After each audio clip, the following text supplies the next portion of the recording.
They're on now. Thank you, ma'am. Getting down there in your dress. I believe we heard everybody, so we don't need to do that again. Fine. All right, next on the agenda, we will make a wanna- motion for the approval You want to do the of, roll call again? I don't think the audience heard you. okay, Anaskevich, Here. Peoples, Here. Lewis, Here. Castle, Here. Costa, Present. Richards, Here. Reed, Here. Boyd, here. We're missing Mr. Gippen. Mr. Young is here. We'll move to the next item as far as our review and approval of last meeting's minutes. Do I have a motion? I make a motion that we approve last week's minutes. Have a second? Second. Any discussion? All right. Roll call to approve. Anaskevich, Yes. Peoples, Yes. Lewis, Yes. Castle, Yes. Costa, Yes. Reed, Yes. Richards. Yes. Boyd, yes. We'll move into the next item on our agenda, which is our public comment portion. We'll do 30 minutes in total, 3 minutes per person. So if there's any public comments, we would love to hear them at this time.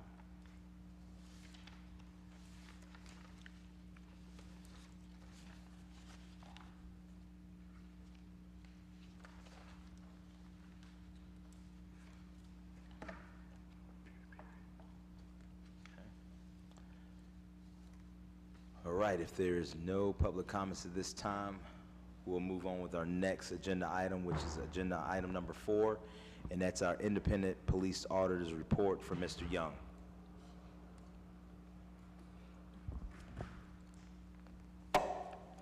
Good evening, everyone. Good evening. Good evening.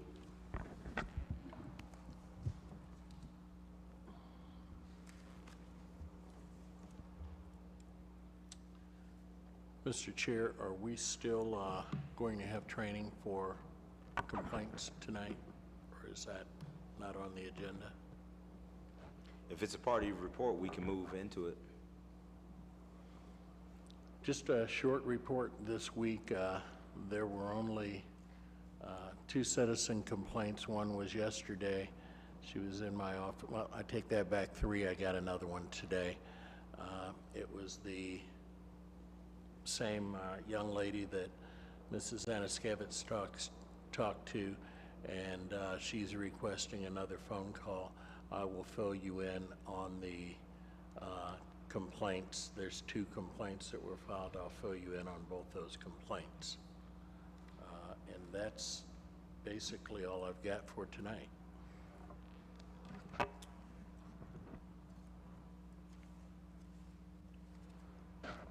Okay, I have a question, Mr. Young.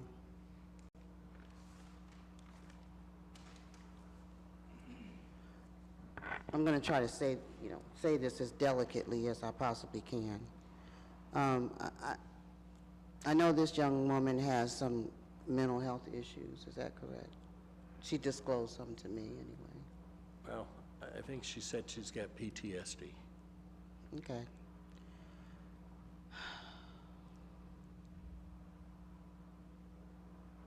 Well, having been a therapist, I understand how sometimes a person who has mental illness can latch on to a person, and then they want to kind of make them a good friend or whatever. And I think, and you can help me out with this, I want her to understand that I'm not going to be her personal board member, if you will. I mean, I invited her to come and do a public speaking during our public speaking segment. So you and I can talk about it later, but I'm not, I spoke with her last week. I'm not going to, I don't think it's prudent for me to, if she's following the complaint process, which I believe you said she is, correct? Yes. So when it's time, and that was going to be one of my next questions to you, are there any I'll just jump to that question now. Are there any complaints that you wish to transfer over to this board at this point? I don't know if I can just yet. I'm still waiting back from a reply from the law department on how exactly this is going to be done and how it's going to be done. I made a request to them last week, and I called today, and neither of the two representatives were there, so I hope to have something next week. Okay, so that said, can you convey that to her? Yes. Okay, thank you. I conveyed to her what's happening. She filed 2 complaints, and she got a letter back on her second complaint saying that it was still under investigation from the use of force. The only problem is I don't know that she'll ever be notified again if that complaint is substantiated in the use of force. So that's something that I'll need to talk to patrol operations and the use of force sergeant about, is whether or not she's going to be ever notified, because right now they just sent her a letter and said, you know, it's being investigated, and she was confused because her first complaint, she talked to us, and you probably knew about this from last week, was that they said it was complete, but I didn't have it, and I still don't have it in the queue. I understand it's going through internal affairs for their approval, and then it'll be sent to patrol operations for a letter to be sent out. So I explained that to her, and you know, if you don't feel comfortable talking with her, I'll call her. It's not that I don't feel comfortable. I've talked to all kinds of people. It's not that I don't feel comfortable. It's just that we have a process. I explained that process to her. She agreed to abide by that process. So I guess I'm not understanding why she needs to talk with me again. Once the process is finished, I'd be happy to talk to her. I'm sure this entire board would be happy to speak with her. But Well, that might be my fault as well, because when I got this information, I was going to give it or talk to you first to see if you wanted me to call her or if you wanted to make contact with her again. But she called me this afternoon, and I've already given her all the information. But I think that, as you said, she likes that contact that she had with you. okay, well, Which is I a good appreciate thing. that. She liked it. And I did notice on my email that she sent me like 3 emails that I have not answered, because that's not what this is about. I'm not trying to go outside of the realm of this board and be any one citizen's best friend, if you will. I've run into this before as a therapist, you know, with clients who, you know, they get with someone that they like, a therapist that they like, next thing you know, they're calling you at night, and they want you to be their best friend. And I'm not saying that's her issue, but I'm saying that I did explain our process to her. She agreed to follow and abide by the process. I invited her to, you know, come to our meetings and do public comment, and she said she can't do that because of her illness or whatever. But that's, you know, so if you would just call her back and tell her that you spoke with me, and we're going to go by the process. And once the process is over, and if you feel like her case needs to be transferred over to this board, then we'll handle it then like that. But we're going to go by the process. Will do. Okay, thank you. And then the other thing I wanted to know if you would just take a few minutes and share with the board some of what I thought were very impressive commendations and notoriety that you've received throughout the country from different agencies from your work as one of the first auditors. I just thought it was impressive, and I'd like for the rest of the board to hear it. Mr. Young, I'm sorry, before you get into that, I so apologize, and I apologize to our board. I do want to recognize the fact and offer condolences for Tom Sawyer and his wife Joyce and their family. And, you know, he was, you know, great for us in the city of Akron, so I do want to offer that for our record, that we do acknowledge him and his family in this moment. Yeah. He was one of the great mayors of Akron. I I know that you asked for the awards and certificates. Just something that you do. And I told you that I took them all off my wall about 8 months ago, and they're in boxes in my basement. And I can't begin to, there was probably 50 or 60 plaques on my wall up until 8 months ago. Some of them were certified practitioner of oversight since 2011. I was on the NACO Education and Training Board for 11 years. I've been trained in firearms, taser, investigations. I was trying to think of all the things, and that's just a few of them. I understand. I think sometimes when you've done so much, you forget half of it when somebody asks you to mention it, so. But thank you, and then you'll contact that citizen back again? Yes, I Okay. will. All right, thank you. I talked to her about an hour ago, and I think she's listening tonight, so she probably already knows that I'm going to be calling.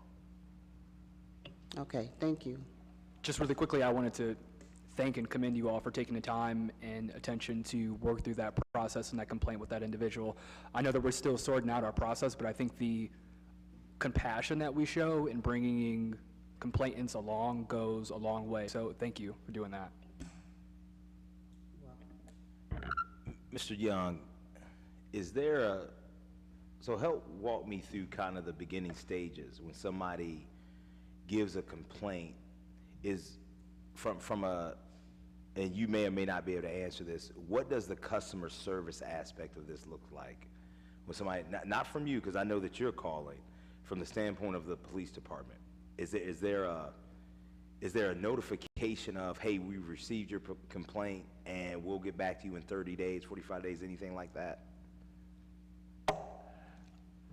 I don't know what the, or Sergeant Beck's procedure is, whether or not he contacts citizens and say, we received your complaint, but I do.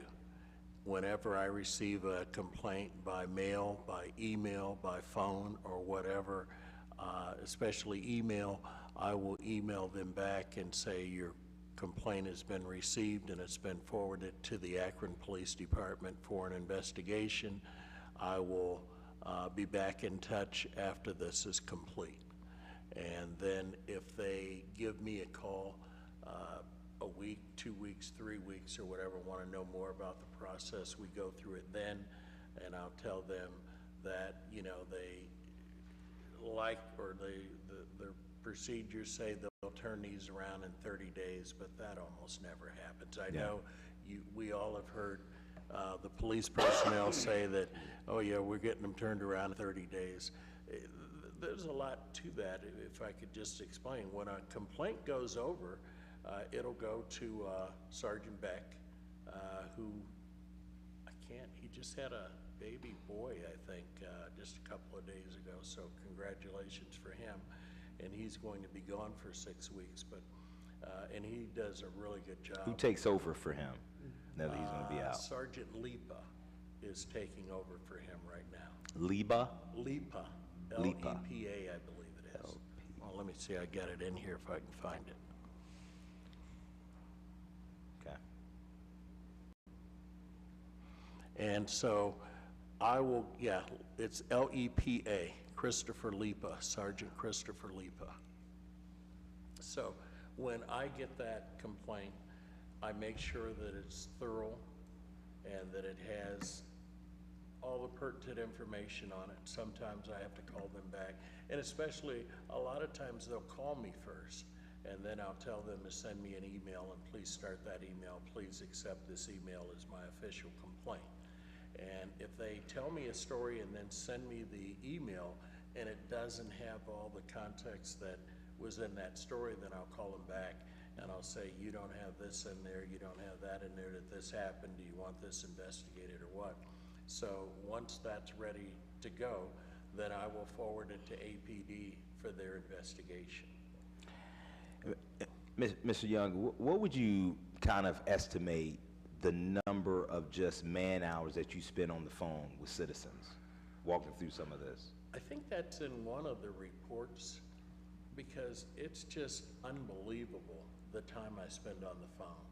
Everything, there are a lot of citizens that will call and they say, I don't know if I have a complaint or not, but this is what happened. You tell me whether or not it's right.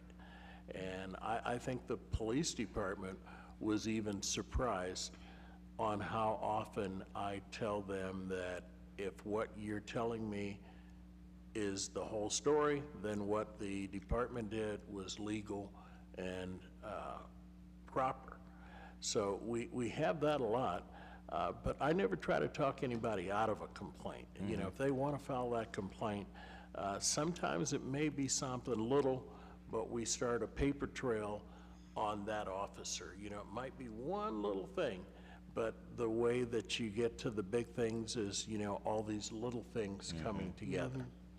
So, I hope that explains it, too. But there's just hours and hours and Okay. hours I probably spent, and since I've been alone by myself so long, since November 16th, 2009, it's amazing I still remember that date. The very next day I contacted communications and I said, hey, when I'm not here, I need my phone to forward. And so that's been going on like this since November 17th, 2009. If I'm not in my office, my phone rings. I was just trying to silence it right now, and I just got a new iPhone, and I can't figure out how to use this thing. I had to turn it off. So I know last week when we left here, I think I had 3 or 4 messages from the phone. And then there's a lot of people that come in. I had a young lady that was in the office yesterday about a complaint that happened last year, and it was a complaint that I questioned at the time. When Cody hired on, we both talked about this and questioned it. So I ordered the body camera footage today to see exactly what happened in this case. And it's a case that at some point in time, I would like to explain this to the board because it's very, very unique on how this happened. We had an officer that was trying to use some type of pressure points, but didn't know what he was doing, and Mom thought he was clawing her son's eyes out. And even the supervisor said that he didn't know basically what he was doing. So, and it's a case I need to look at and see what's going on. Mr. Young, what excuse me, what does, and I can imagine what you're going to say here, what does vacation look like for you, or time off? And when's the last time you had time off? Other than my days that I've been taking because of my medical issues, I think the last time I took vacation was October of '09. Okay. But you have to realize that for 10 or 12 years, I was only being paid 20 hours a week. So I would work around that. I was probably donating anywhere from 300 to 400 hours a year. One of the, I think it was Councilwoman Amobian asked me the first year, she said, can you get your job done in 20 hours a week? And I said, no. And she said, then why are we bothering with this? And I said, I get paid for 20 hours a week. That's not how many hours I work. So this is 365, 24/7, I take calls. Absolutely. If someone has a family member that has been put in jail, a lot of times they can't find that family member in the middle of the night. The police come out, they take them away, and then they might pull behind a school, a church, or something like that to finish up the paperwork. So now you've got family members, they're calling the clerk's office. Clerk's office says, we don't have anything, so they call the jail. The jail says, they're not here. So then they call me, and then I have to try to track them down and say, hey, you know, the paperwork will be at the clerk's office in an hour. I even had a sergeant from the police department call me once because his son had an issue, and he didn't know how to handle that. So it's something that, you know, if you have a loved one or someone that you haven't heard from, you don't want to wait till 8 o'clock tomorrow morning, or if it's Friday night, 8 o'clock Monday morning to find out what's going on. So I try to make myself available 24/7 for those calls. Thank you. I appreciate that, Mr. Young. Mr. Young, you gave us this sheet a little while ago with the data from this year on it.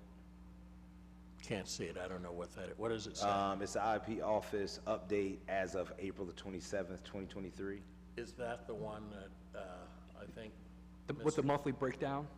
Yeah, is Yeah. that the one? Yes. Yeah.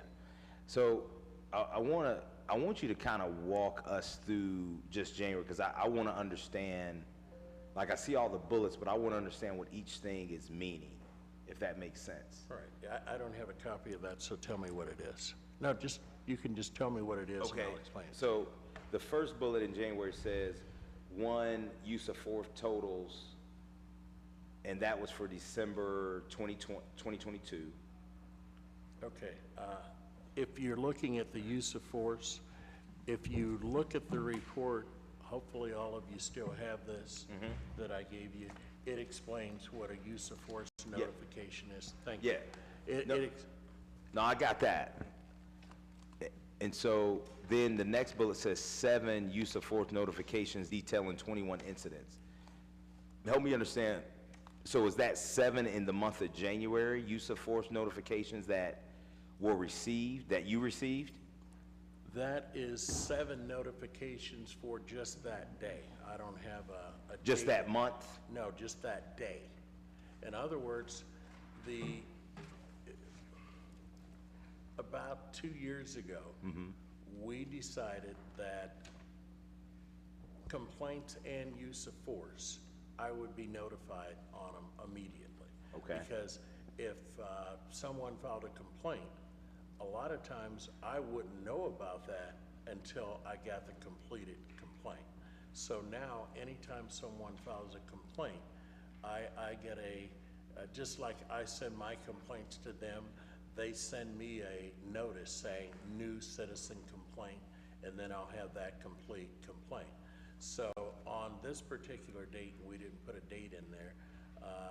Oh, so this is actually a day, the second bullet, Yes. and not just for the whole month of No, January? it's one day. Okay. I'm looking to see if we had, let's see. It looks like this one might be the total use of force notifications we got. We got 7 use of force notifications, and it was 21 different incidents Okay, for that month or still that day? for Just- that month. Okay. And then the 61 completed use of force investigations, that was for the month of January? No, that was for the year of 2022. Got you. All of those that's the ones that I've been telling you about that I didn't receive. We couldn't even put them in our end of the year report because we didn't have them. And so, and that's very, very unusual that we could receive 61 completed use of force investigations, and they dated all the way back to June of last year. But you never saw them?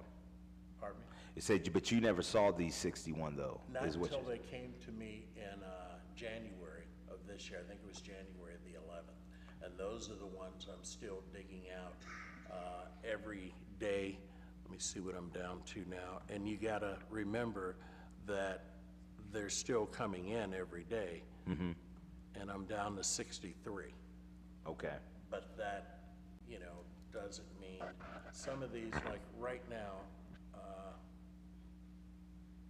think there's a use of force notification here that came in, if I can get to it again.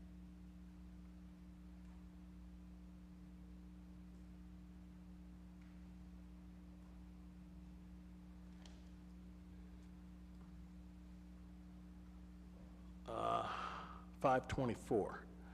I'm gonna try to send this to everyone. Let me see what it is Of this first. year, today? Today? Yes. So when there's a use of force notification, you get notified automatically? Usually the day after, but Does somebody send it, or does it it comes from the Sergeant Spano in Gotcha. Patrol Operations. Okay. Let let me just, and this will give you some idea of what it is. Basically, it's telling me, and there's 2 notifications here. I'm gonna send it out to everyone, and then you can actually see Thank you. what it is, I hopefully. have a question. I just want to make sure, and help me with my with memorizing it here, and I know I have it in my paperwork somewhere, but every single complaint you receive, those aren't complaints that are going to be passed on to this board. There's only like 3, like use of force, and a death, maybe unlawful death, and then there's one more. Am I correct in that? Yeah, there's use of force, there's citizen complaints, and then there's deadly force. Okay, so under citizen's complaint, is that any complaint? I don't understand the question. I don't know. Say someone said that the police gave them a finger and they're complaining about at the red light.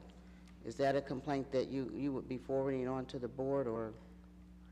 Yes, as soon as I get clearance on how and Okay, what we can do. and that's through the law department, is that correct? Yes, Okay. I called them today, and this, I know all of you may not think this is a big deal, but these are unredacted cases.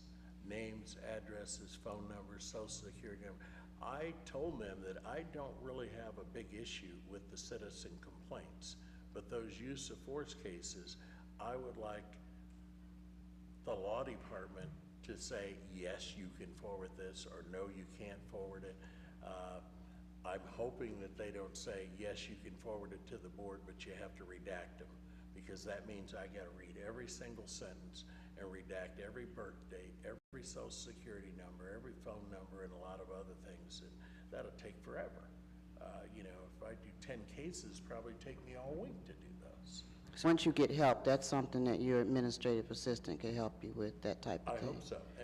And then I think once we get the direction from the law department, and when I spoke to them about this about a week and a half ago, they just said, you know, we never thought of that. That's a good question. We've got to meet with the law director and see how we're going to handle this. Because it took a long time for me to get access to this stuff. So, Have they given you a timeline on when they're going a timeline on when they can get back with you? And in that way, we can get back to the young lady who calls you and wants to talk with me. No. Has the law department given you a timeline on? No, they told me that they were going to discuss it with the law director, and so today I chose to call them to see if I had news for the board today. But both the 2 people that I talked to had left early, and I couldn't get an answer, so I will try again. May I say, excuse me, Phil, so the 3 complaints that will be coming to the board are, number 1, use of force, citizens complaint, and what was the 3rd one, please? Deadly force. Deadly force, that was the one I couldn't think of. And I don't want to get too far in the weeds, but I think some of this we have been discussing in the governance committee as we are reviewing our rules and procedures before we move forward with those. So I think some of these things are going to work their way out as we refine those processes and move forward with that. So just some clarity with that. I definitely know that's been part of the conversation, and we'll touch base a little bit on what our procedure is going to be moving forward with that work. But I just want to let you guys know that I think we're on the same page with trying to navigate this and figure out what that process is. No, thank you, Caitlin. And then if I may, can I just ask Mr. Young one question? Please. So Mr. Young, I want to go back to the point where you talked about that you were spending an exorbitant amount of time on the phone, and it sounds like disseminating information and providing consultation to the citizens. I know you've been a part of some wonderful outreach programs like the vehicle inspection program. Has there been any other type of proactive outreach program that you have facilitated in regards to some of those conversations that you have with citizens?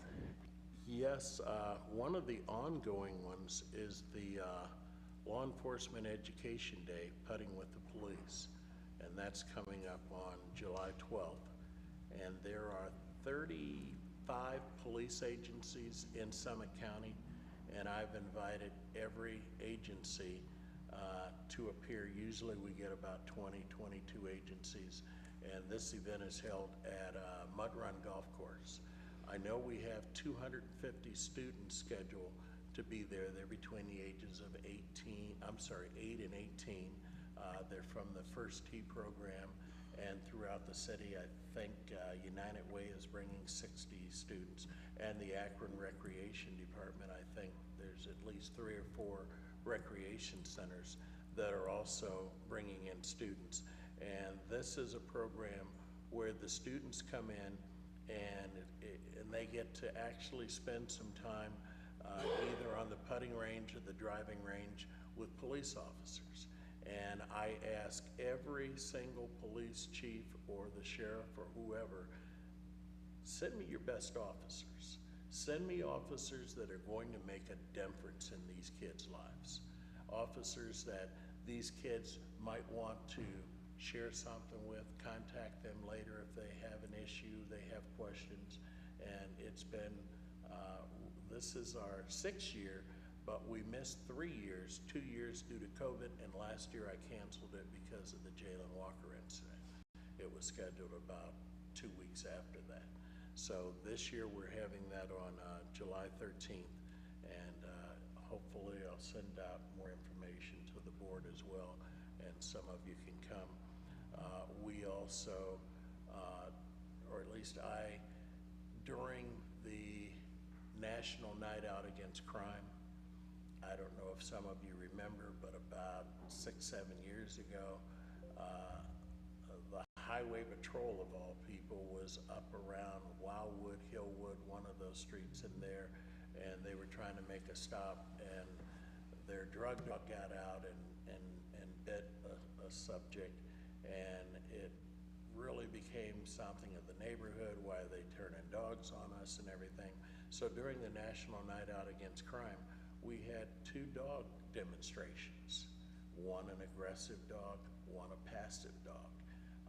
We did it at the church on Arlington. Mrs. Jones, who can help me with what her name is or the name of that church? Yeah, Pastor Jones across from, Dr. I think Jones, it's on, right across from Arlington Plaza. We did it up in the church up on Copley Road. I'm trying to think of his name. I don't think that church is still open. Copley Road, almost to 77, the big church that sits out. Mountain of the Lord. Name the pastor. Um, He ran for city council here just a few years ago. I can't think of his name. Pastor Norris, yeah. So we were actually able to, I think, do 3 different locations. And this worked out so well that the dog handlers told me that they had people calling them in to come in and do more dog demonstrations. So that's things that I look for, that things that seem to be problematic in our cities or something. You know, we started out doing these vehicle safety inspections in every ward until I had 2 councilmen that fought over the same Saturday after I gave them 2 days, and they both wanted the same one, and we couldn't decide. So WAKRWONE said, we'll take it, and they've been doing them now for 10 years. I think I sent all of you an email. I was only there for about an hour that Saturday just to make sure everybody showed up and we got set up.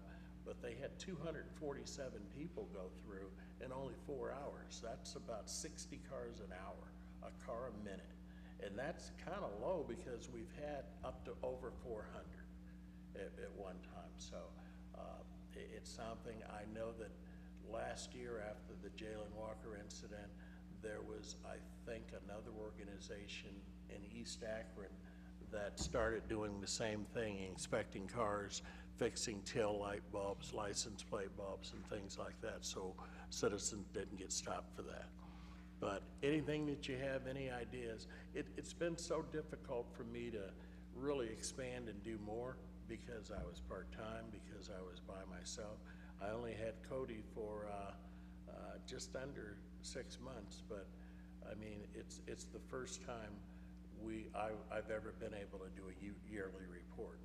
And I had done January to June of last year, so when he came in, that was already done, so all he had to do was follow that format to get all the statistics for the end of the year. Perfect. Thank you so much. I appreciate you sharing because I think it's really beneficial for us as a board to start identifying some of those themes so that we can start figuring out maybe what are some of the new implemented program structures that we can start to facilitate. So I appreciate you sharing all of that information. You're welcome. I'm still looking for, I'm going to send you this as soon as I find it, I'll send it. Ms. Young, I got another question based on this sheet. So the use of force notifications, are they not yet complaints, or they will be complaints? The use of force notifications, if we have, let's just say, 3 use of force cases tonight, because there's a rally going on or a march going on, then I will probably be notified tomorrow on those 3 notifications, the officers that were involved, the location, and basically what the incident was, so that I know what's going on, rather than someone call me and say, hey, you know, I have this complaint or whatever. Then I've got some pre-notice that these notifications are coming on. Somebody help me out. What are the letters for the board? CPOB. CPOB? I had it wrong. So they're not technically complaints, but we still investigate them. No, they're not being investigated. Hang on one second. They are,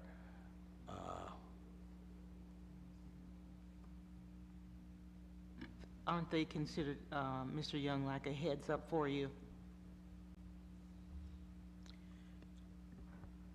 I'm sorry, would you say that I again? said, aren't they considered these notifications a heads up for you?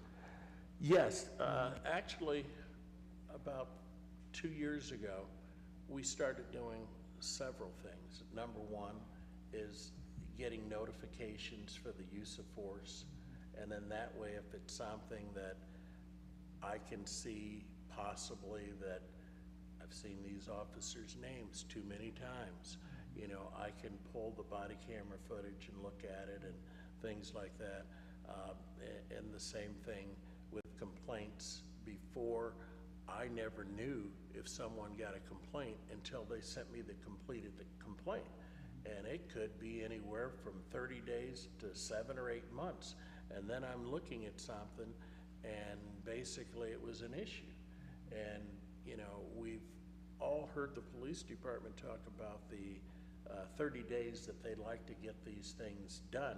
Well, they have to have, they can only, I guess, discipline the officers within 120 days of the time an incident happens.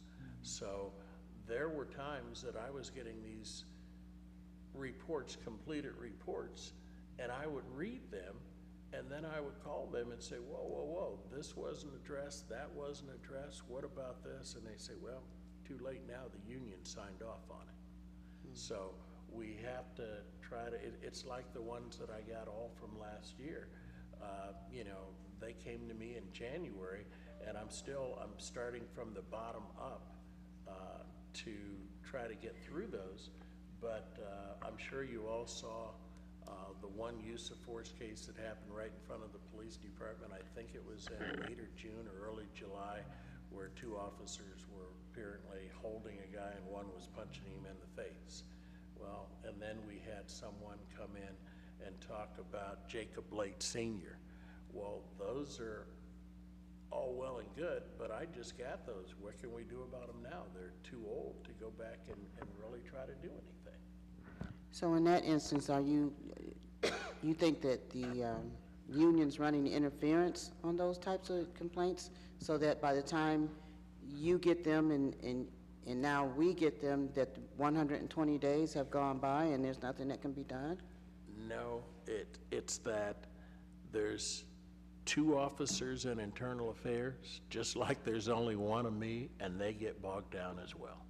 And if somebody goes on vacation, if somebody, I mean, in the last couple of years, you know, you have to consider how many times we had people off on COVID leave. And so, and then, you know, by the time that person gets back, the one that's involved in this incident is gone. So I don't think the union is out there trying to deliberately do this.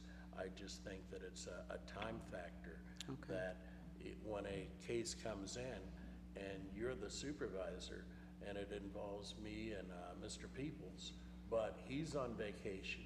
So then when he comes back, I go on vacation. Well, and if it's, a week or 10 days, you're already 30 days behind the 8 ball. And then, it's days off and everything else. And now it's going to be probably even a little more difficult for the simple reason they're working 4 10-hour days. And that's one of the complaints I have. I love the 2 guys over in patrol operations. They do a good job. We work together well, but they're working 4-hour days Monday through Thursday. So now when I need information on Thursday afternoon, I have to wait till Monday. And this Monday is a holiday, so I have to wait till Tuesday.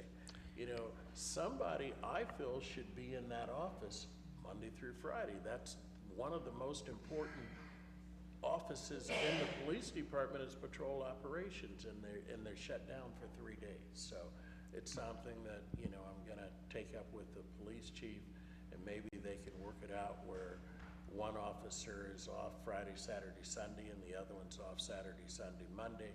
But that was the problem with a couple of cases, and I mentioned this before, that I couldn't get information because there's nobody there. Okay, thank you. And then the last point I want to make, so right now, as far as our role, the board's role, our biggest challenge right now is you have to get clearance from the law department as far as the redaction of the complaints, the name, personal information, redaction of personal information, before you can hand anything over to us. Is that correct? That's my understanding now, if it even needs to be redacted.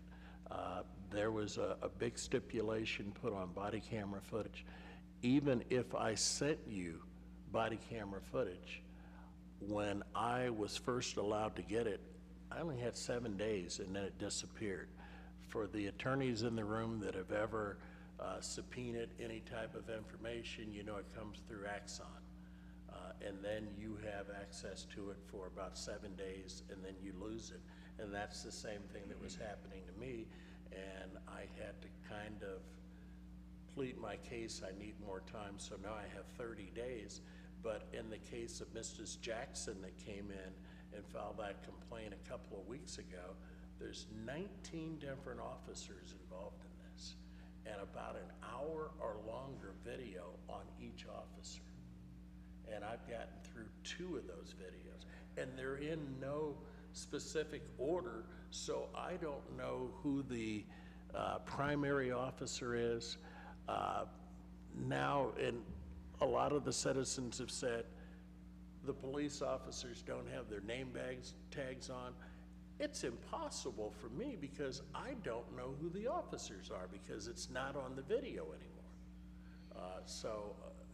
If I see something, I have to call over and say, hey, pull this video, who is that officer? So that's an issue that's extremely tough right now, is how I'm gonna view 19 videos within 30 days. One last question. With the officers now not wearing name tags, is that something that you feel we should try and address with the police department, the board?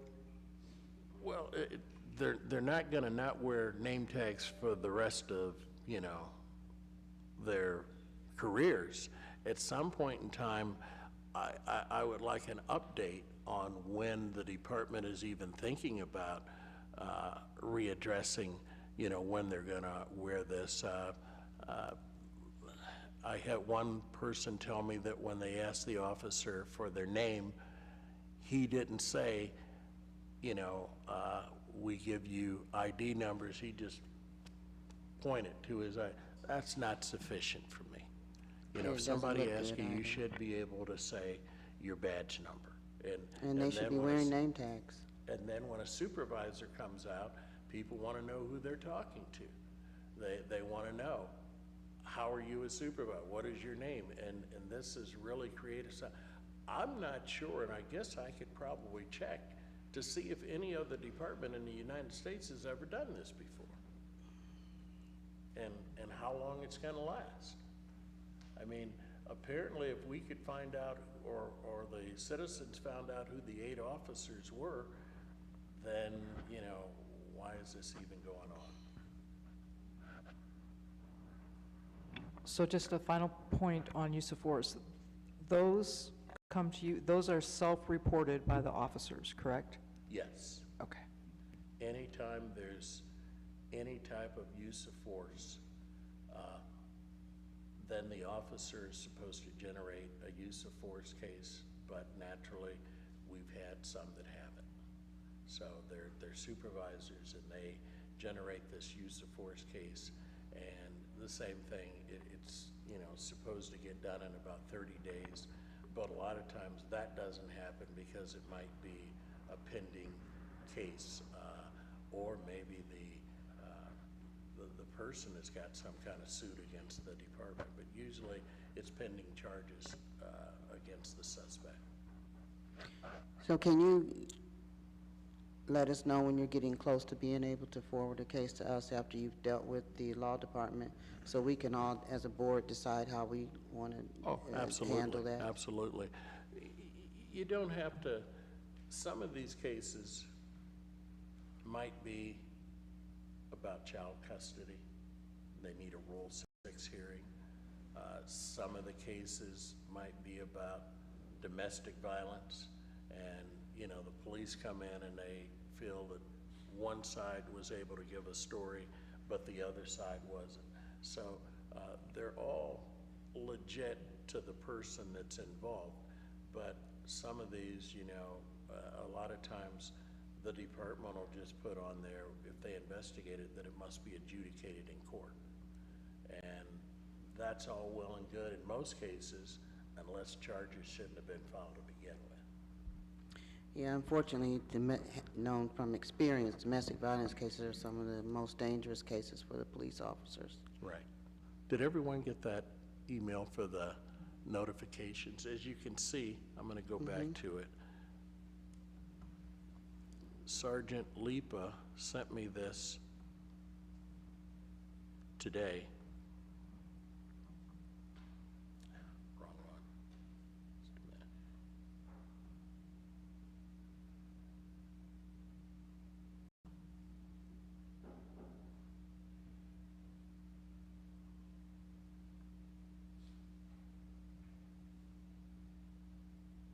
And there's 2 use of force notifications on there, and it may have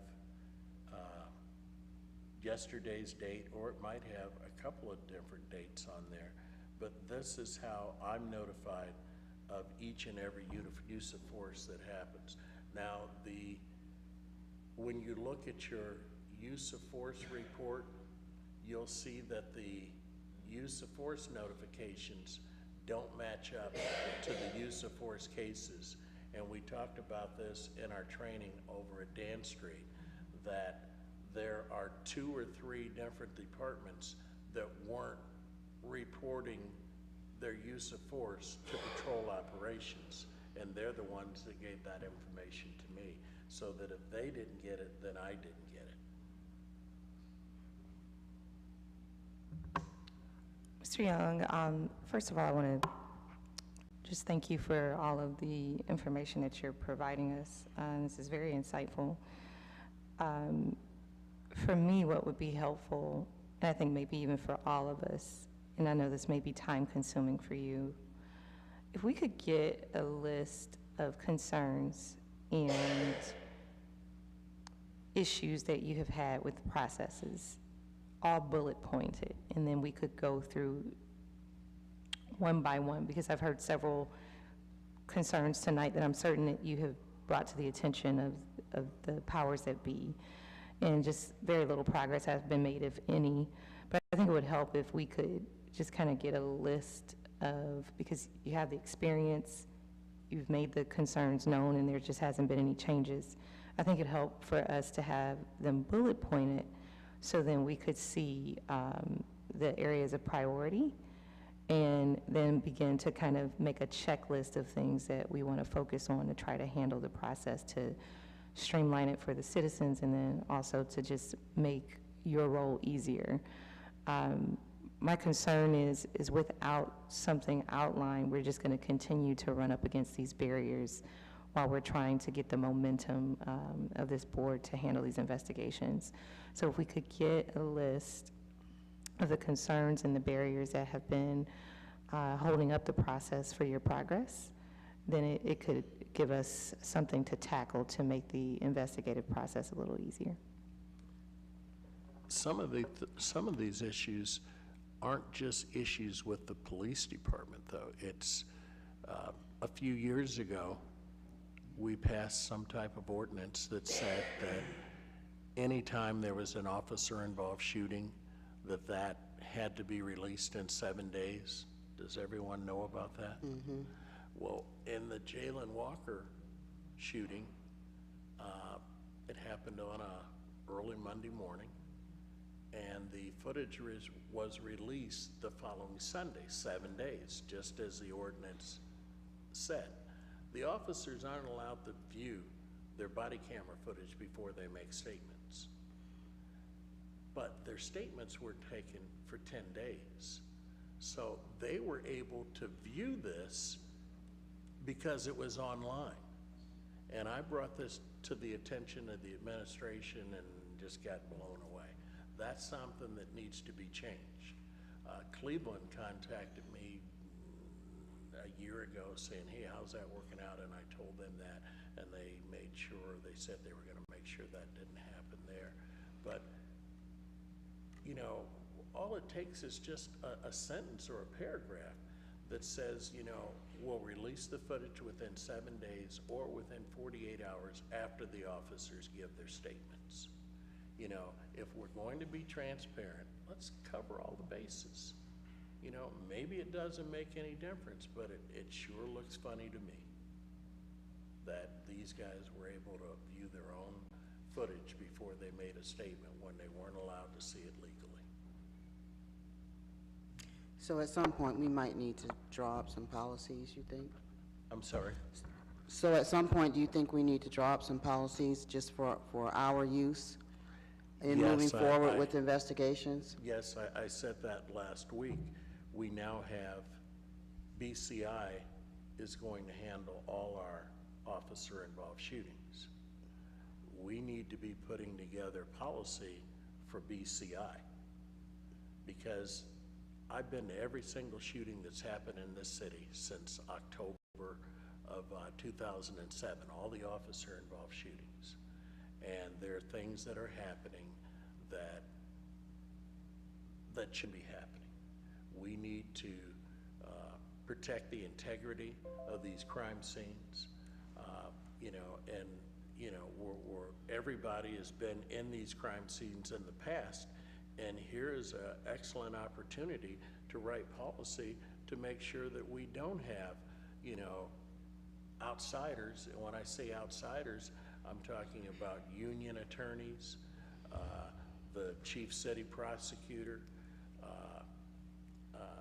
and union stewards. You know,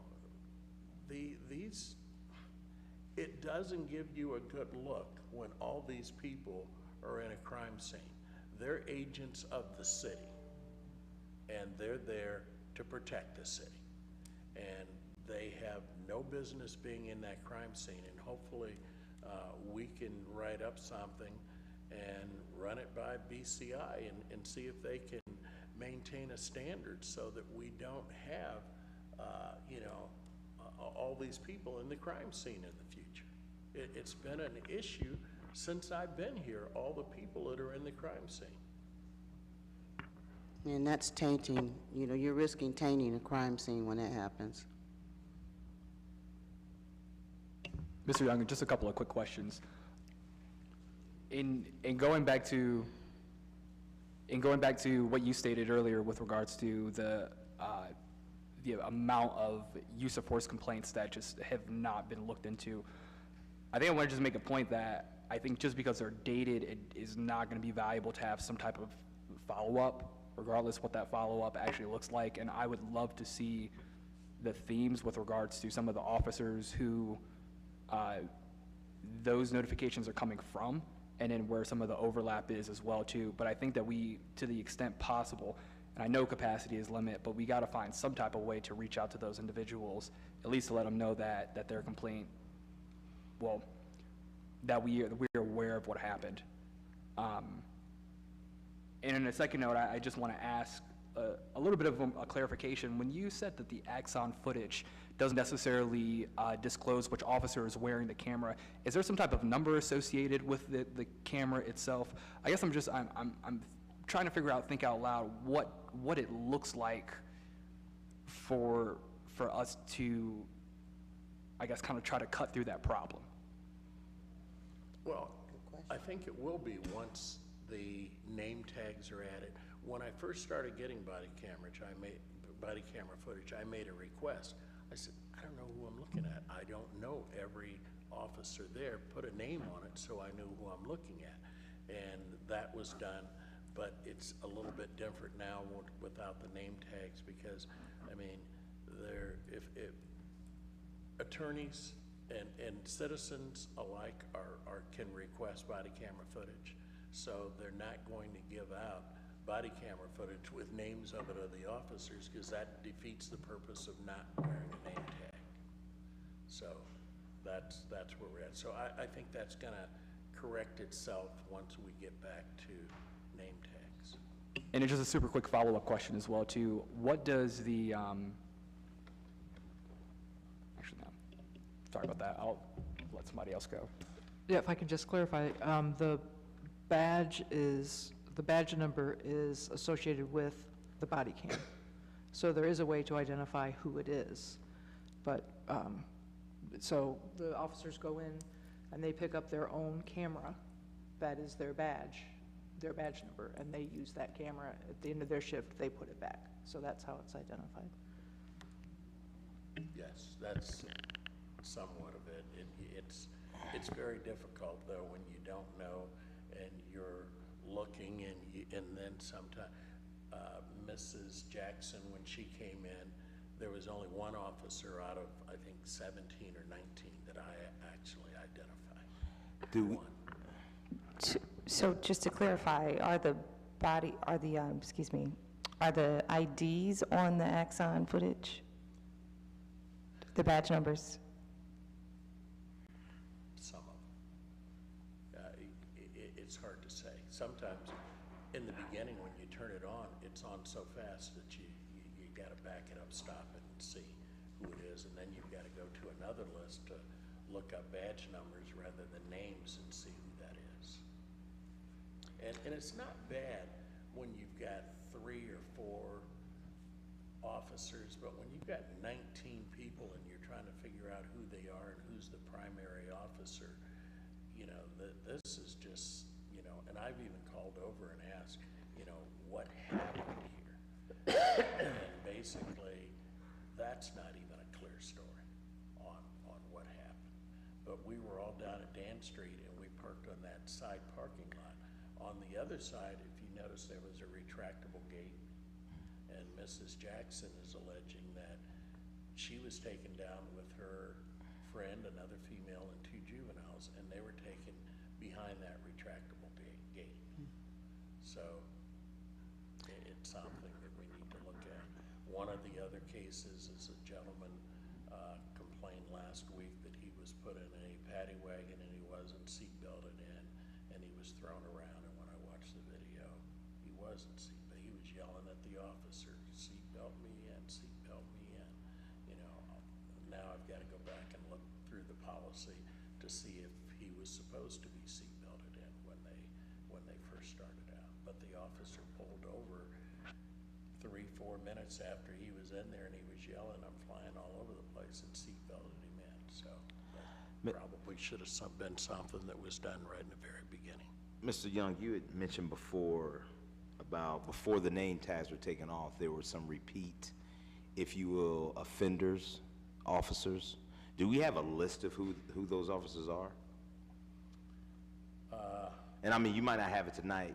What I would personally, and I think it's to be helpful for us, I would like to know, even going back to last year, possibly even the year before, just the trends Because all I hear, and I heard this through some of the community conversation, is how many touches there are, but there's only like 50 or 60 complaints per year. And I just, for me, I like to see things in totality as far as data, because data becomes facts.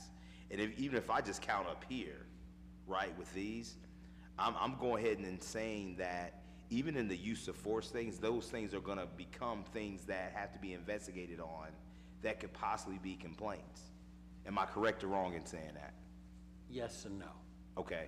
Because once you get into reading these, if someone files a complaint on use of force or excessive force or whatever, then one of the things that's said quite often is that your complaint doesn't meet the criteria because we did a use of force investigation and it's not our policy to do duplicate investigations. And So they're determining whether or not, yes. So, and so that's policy. yes. What, Well, no, I won't say it's policy. That's being determined by the Deputy Chief of Uniform Subdivision, and that's Deputy Chief Leeser? Deputy Chief Leeser. And I've asked the chief that, you know, if we're gonna make these decisions, that we've got 3 deputy chiefs and a chief, it should be a joint decision when these things are done, rather than just have one person. Yeah, saying, especially "We're for the not use of gonna force, investigate that." yeah, that's a pretty important thing that, yeah, just And I having one just talked to eyeball the on chief that is a couple of concerning. weeks ago about the exact same thing. Yes, because, you know, what ends up happening is they're policing themselves. They're policing the complaints against them. That can't be. There is a better process, and I've said this, I tried 15 years ago. We are only allowed by contract to have 2 internal affairs officers. And, you know, that's not enough. Well, and not to cut you off, I'm sorry, Mr. I don't mean to cut you off, but that's exactly what I wrote down in my notes. Even going back to what you were saying, it seems like we have we have an undermanned problem. Well, no, it's not undermanned, that's all they're allowed to have there.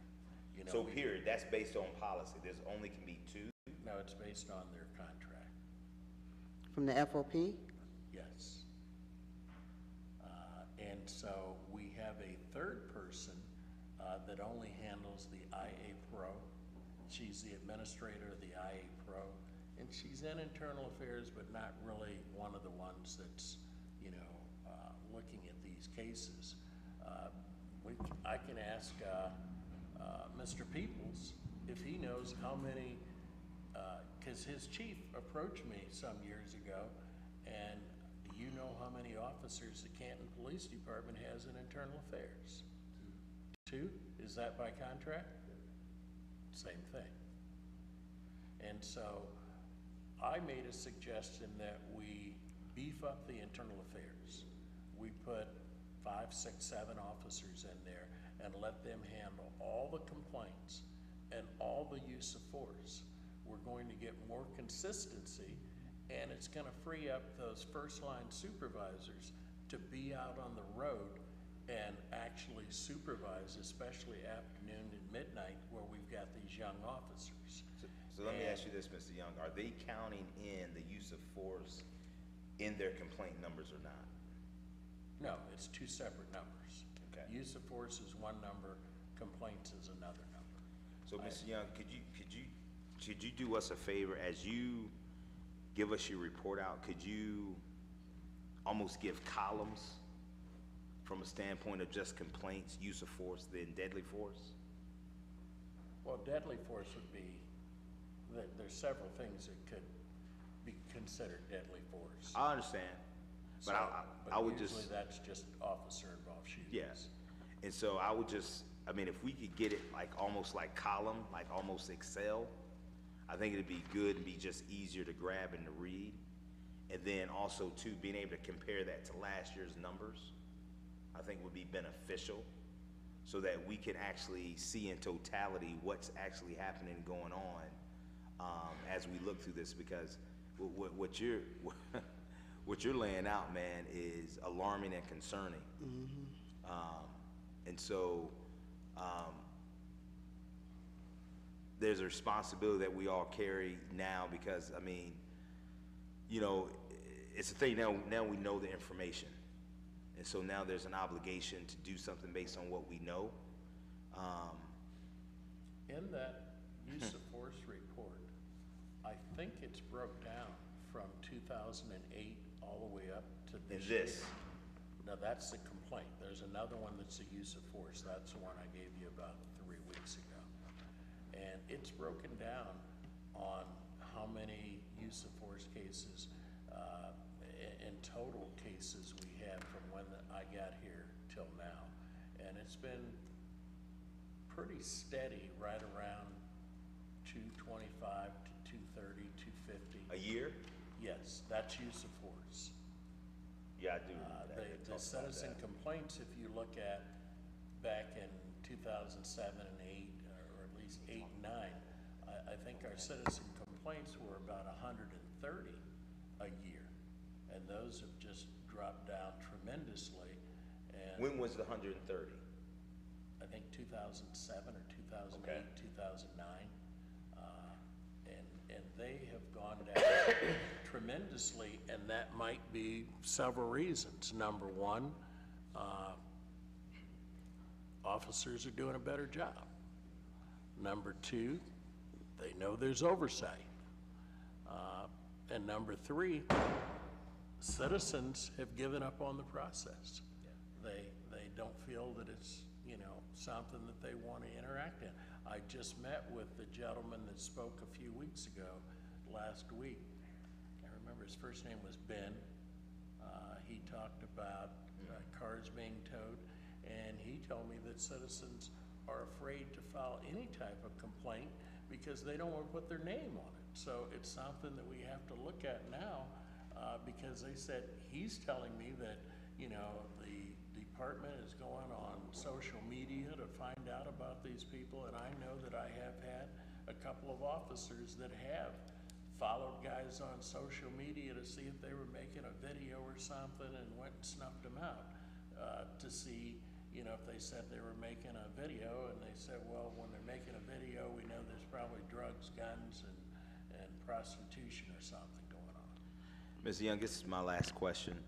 On the complaint form, do we have a space there for zip code by chance? Zip code of the person or for who? Person.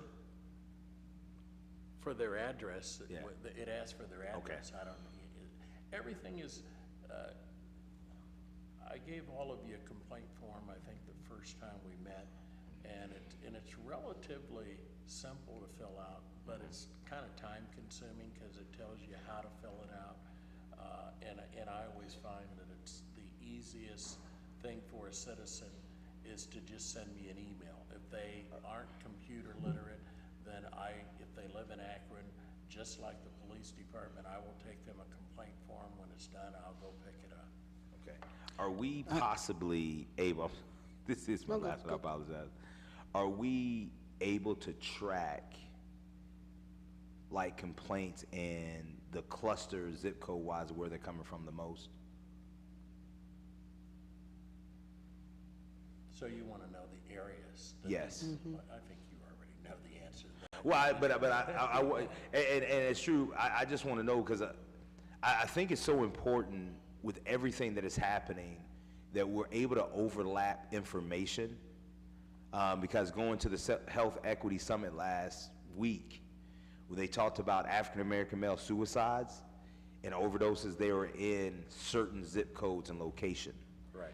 And so I'm interested in knowing the overlap, if we have it, where predominantly most of our complaints are coming from.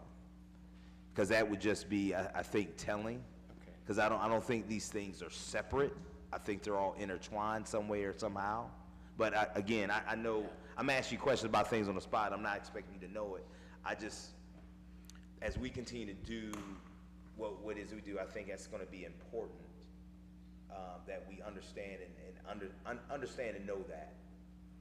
Yeah, to see if there's a particular area of town that's being targeted unwarranted by the police. I mean, I cringe to think that that's happening, but, you know, it has happened in other cities, and I hope it's not happening in our city, but it, you know, it could be happening. And I just have one quick question. I know, on this flow chart, where it says auditor is provided with available records, and BWC, what is BWC? What is that? Body worn camera. Okay, thank you. What you're asking, Mr. Boyd, is in the use of force report, we broke that down with a map for the wards and also the districts. But we didn't really understand it, so I went to the APD, I can't remember her title, that does all the maps and everything, and we wanted her. Analyst, yeah, the APD analyst. Thank you. What's her name? Do you remember her name? Yes. What is it? Erica or Mary? No, it's Erica what? Erica or no, I thought it was it Wild or something? That's the last name. Yes. Yeah, maybe it's Erica Wild. Okay. And we told her to make sense of this map in these districts, because one person, we thought that it would be just good to put them in as wards. But then there's APD has districts, but some of those districts overlap the wards.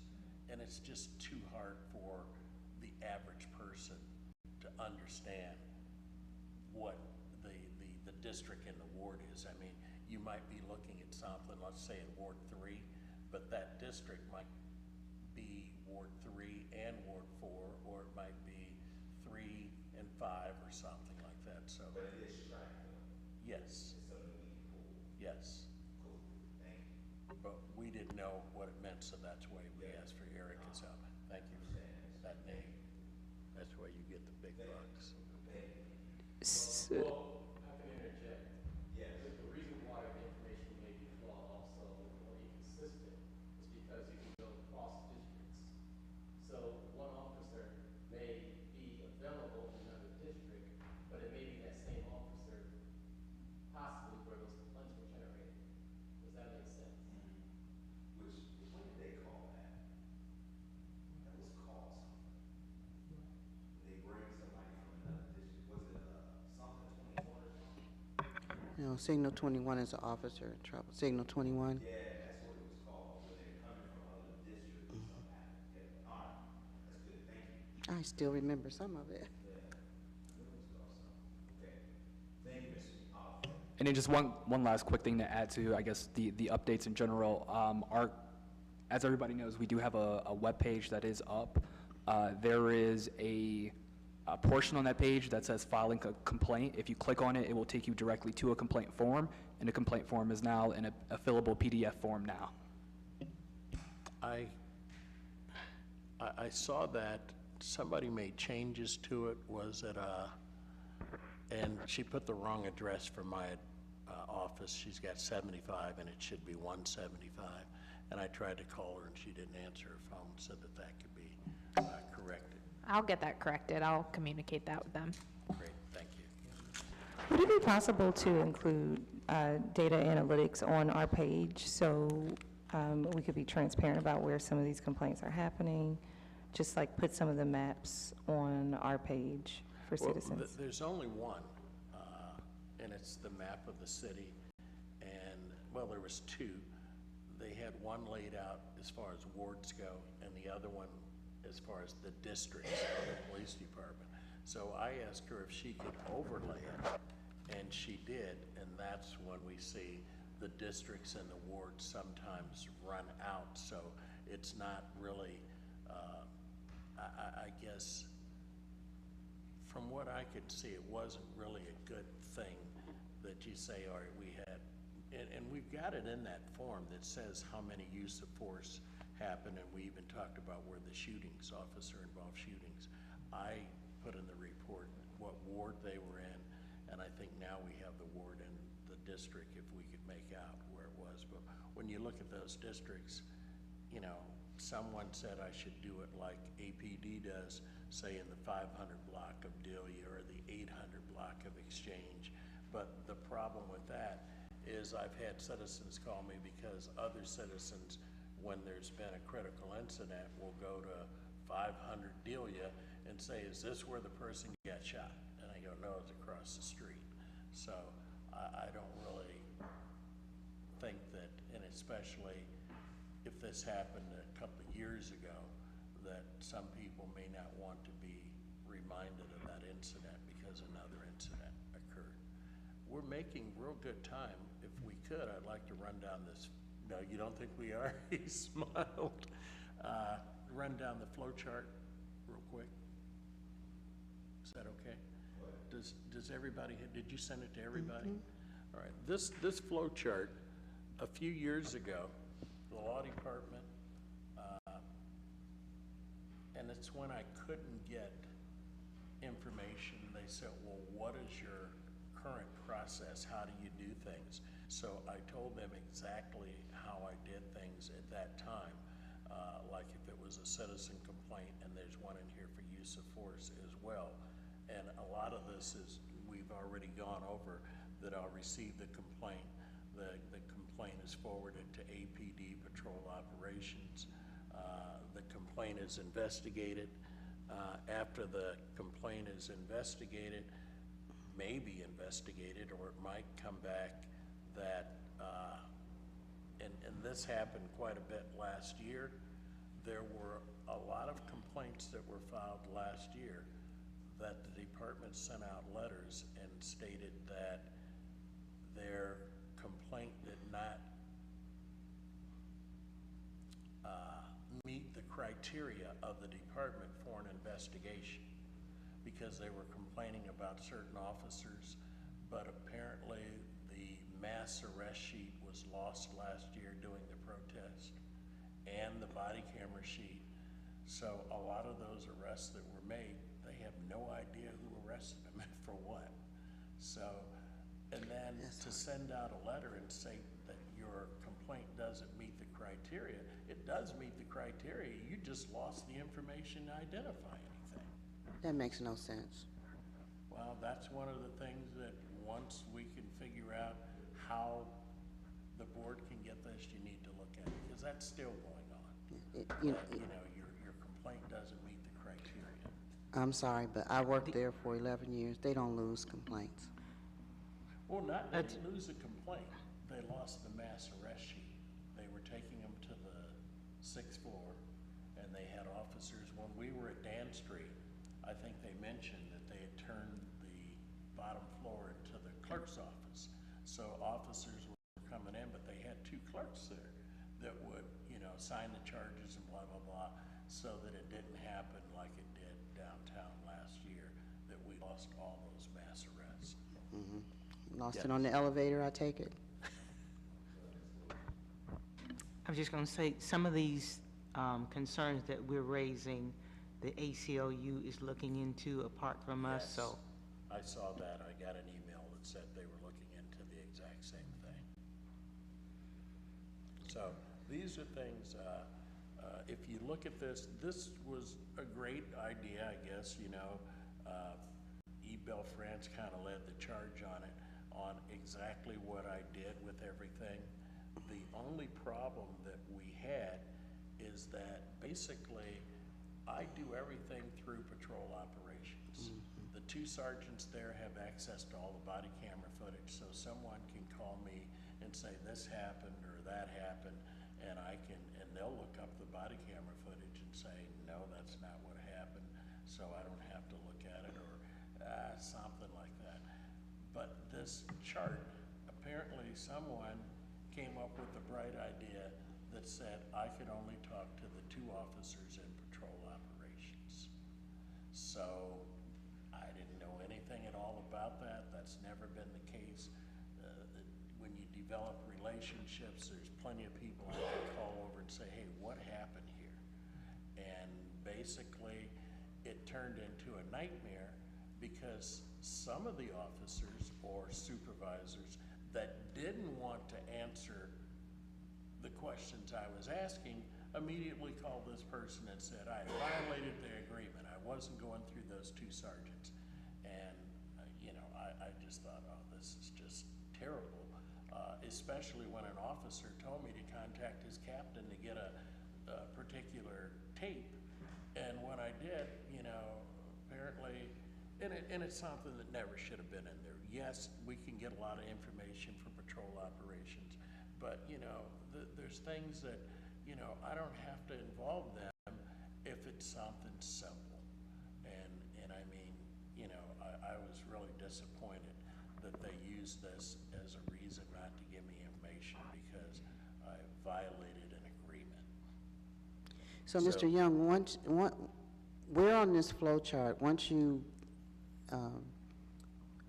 confirm what you need to confirm with the law department, where on this flow chart would you interject this board? You know, if you were just, I mean, just looking at it now, where would you say we would come in on this flow chart?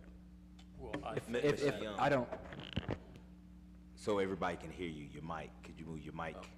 I think that when we get this cleared on how and if I can give out this information, I think when I receive the complaint, that complaint can be automatically sent to the board as well.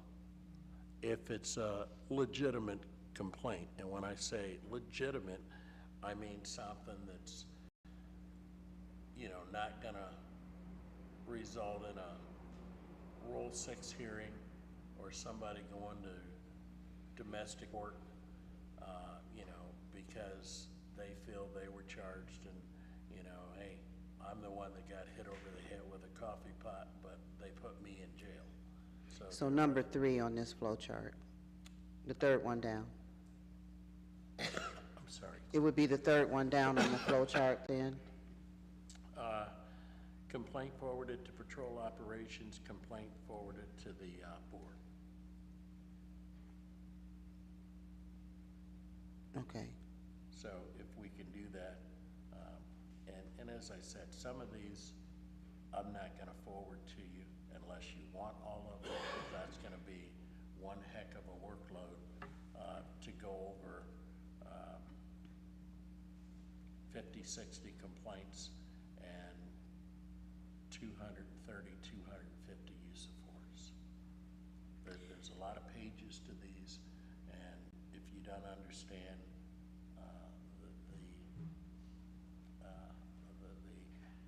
probably what's going to happen as well is you're probably going to have some kind of training on the IA Pro system. When we got that some years ago, they told me I would have access to the IA Pro system. Is an early warning system, and basically, just like the subject we were talking about earlier, I had to call patrol operations, and they went into IA Pro, and they were the ones that told me that one of her cases, the first complaint that she filed, it's completed and it went to internal affairs for their review, and then if they clear it, then it'll go to patrol operations.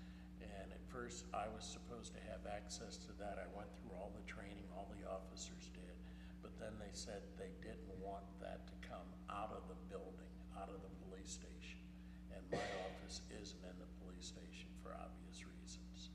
So, but that still doesn't mean that you can't have some training in IA Pro, because, you know, there's a lot of things and keys in there, like whether the officers used their body cameras,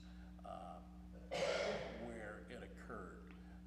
That's where you can get, in the use of force, you can get a description of male, female, race, age, and everything else. You can't do that with the citizen complaints. Where would we obtain that training? I will talk to Sergeant Falcone. She's the administrator of IA Pro, and maybe she can come here and give us an example of you know, what it is and how it works. They're things that, as I said, we talked about these earlier on, that I didn't even know about IA Pro. I needed to know that tracks if an officer has more than 6 use of force in a year or 3 complaints in a year, an email is generated to their commander with the 6 cases or the 3 cases that are involved so that they can look into this. But there's no real reason for the commander to do anything because they don't have to send an email that, or even a read receipt that they received it. So, and then there's no reports back that, hey, I looked into these, they're all legitimate. Sometimes they won't be legitimate because, you know, you may have an officer that gets 6 use of force cases, but maybe 3 or 4 where he was backing up another officer and only helped handcuff someone. But that's still part of a use of force. But I was shocked at what I found in our use of force cases with a few officers, and that's broken down. I wish we had a copy of that here, and you'll see how many officers went over 10, how many officers went over 8, 9, and right down, and most of the officers weren't there, but there's a few that whenever I see their name, I don't care what happened, I pull the body camera footage. And I've gone to the chief about these officers. What you may have already said, what does IA stand for? Pardon me? IA, what does that stand for? You said IA Pro? IA Pro, I'm not sure what the acronym is, that's just what it's called, IA Pro. Somebody else may know. I don't know. Chief? I don't know what the acronym means, but it's just a Stockholm place where case studies are as far as the officer, the footage, the discipline. That's what it's for. And I Okay, think thank you. But it does do one other thing. So take for instance, one of my subordinates do something that's in my chain of command. I do get notified in my mailbox, there's an item I need to address. Is that, you Okay, guys thank have you. it? Yes, Is it the same as the PD? yes. No. And it's a good system if we're going to address the issues. And right now, this use of force and these guys, and it's kicking up alerts that we've got people that are over the threshold, but nothing's being done. At Thank least you. Nothing was done on November 7th of last year when I met with the chief on this. Just for clarification, Ms. Anaskevich, I believe IA Pro is internal affairs. No, What is it? internal I believe it's affairs. internal affairs, that IA. No, IA is internal affairs. But She's that's, just- she asked what the acronym was for IA Pro, so it stands Right. for Internal Affairs Pro. Is that correct? No, because it's used all over the department. It's a reporting system. In other words, whenever there's a use of force and the supervisor has to conduct that investigation, it's done through Blue Team on the IA Pro system. And then if someone says, hey, what's going on with this? I haven't heard anything, then I can call patrol operations and they can look that up and tell me what the status is. Thank you, Mr. Young. Thank you for your report, Mr. Young. Okay, next item on our agenda is our subcommittee report outs. I have up first governance. Okay, I'll be filling in for Mr. Gippen, who is unable to be with us this evening. We met yesterday at Maple Valley Library, and we had a couple of pretty robust conversations. We were joined by the media as well as a couple of citizens as well too. And so, but the bulk of our discussion really focused on a couple of key points that I wanted to report out. The largest takeaway was we had a pretty robust conversation about really what the timeline is going to be moving forward with the resolutions that were brought before the board. The subcommittee came to the recommendation that we should invite the law director or the law department or their designated representative in order to provide some insights on what their position is that they're going to take in terms of interpretation of the resolutions and how they impact and operate under the charter, specifically with our ability to investigate.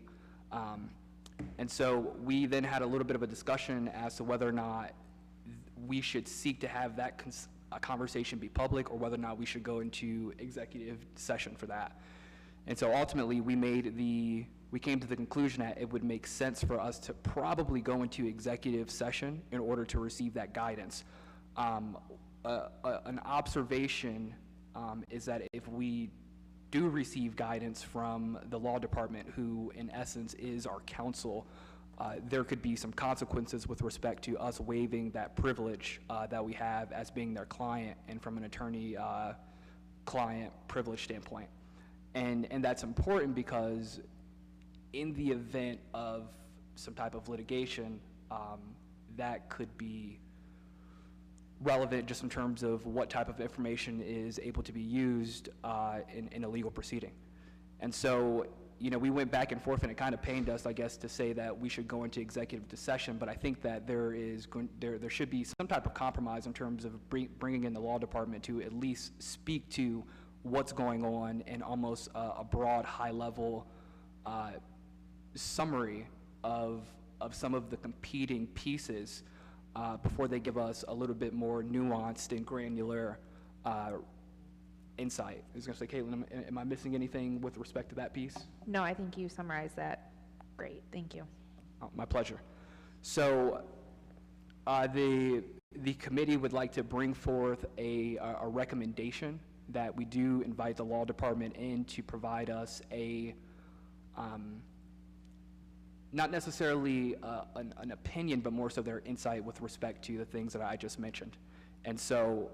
And I think it would be incumbent upon the board that, depending on where we're at, based upon the feedback that we get, we then at that point make a decision amongst ourselves whether or not we want to seek independent counsel outside of the city in making an informed decision. And then at that point, I think that we all need to take a position on the resolutions that are before us and move forward. So that is, and there is some overlap with, I believe, Auditor Young, what you were sharing with respect to the dissemination of complaints. I think that the law department is trying to figure out these competing factors with respect to the board investigating, as well as the board receiving information. And I'd venture to say that I think it'd be proper for us to receive complaints without that necessarily consisting of an investigation happening. Just reporting out what's going on and making us informed, But I'm sorry, I caught you off as well too. But I wanted to at least bridge the gap between the points that we were sharing in your report versus where we're at governance with the items that we're analyzing right now. That's absolutely correct. If the law department is going to come in, I think we also need to bring in the Deputy Mayor of Labor, who is the ex-FOP president. And I think he can share with this board the collective bargaining agreement and what its functions are, and as someone said, does the board supersede a contract? And I think that can be explained as well.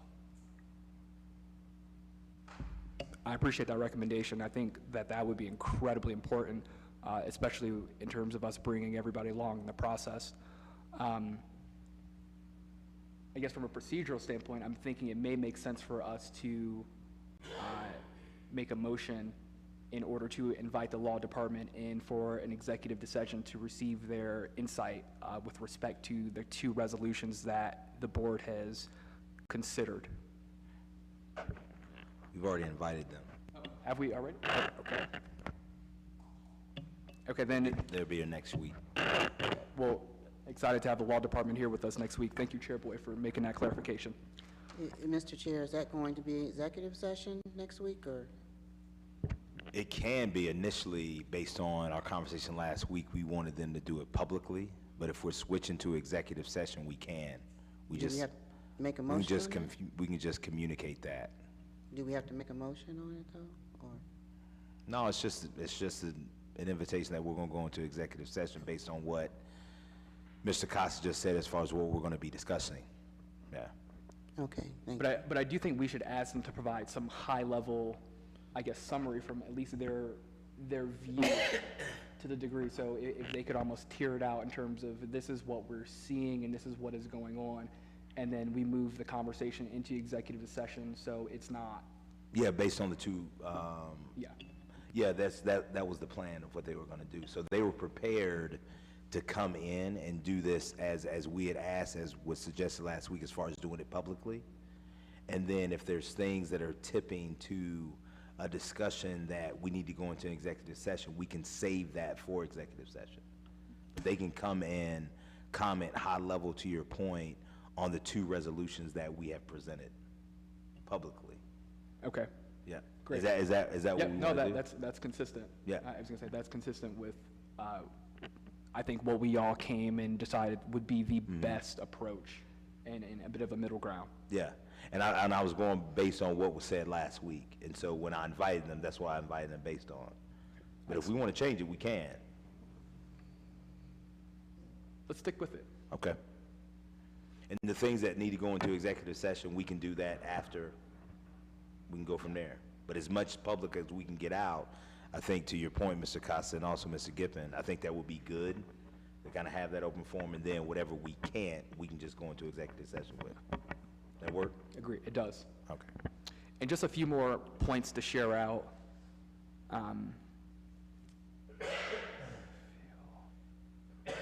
So the governance committee is going to meet on next Tuesday, 5:30. We're shooting for North Hill.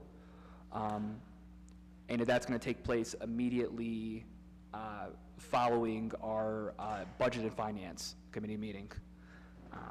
And then lastly, we had a bit of a discussion with respect to the timeline for the rules and procedures.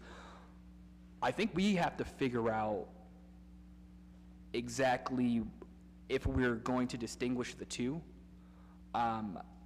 We went a little bit back and forth as to, you know, do we move forward with a set of rules that we approve and then send over to City Council, followed by a separate set of procedures that are a bit more specific, or do we do this all in one swoop? We then, after that, looked to the charter for a little bit of a refresher and saw that both rules and procedures have to be approved by City Council.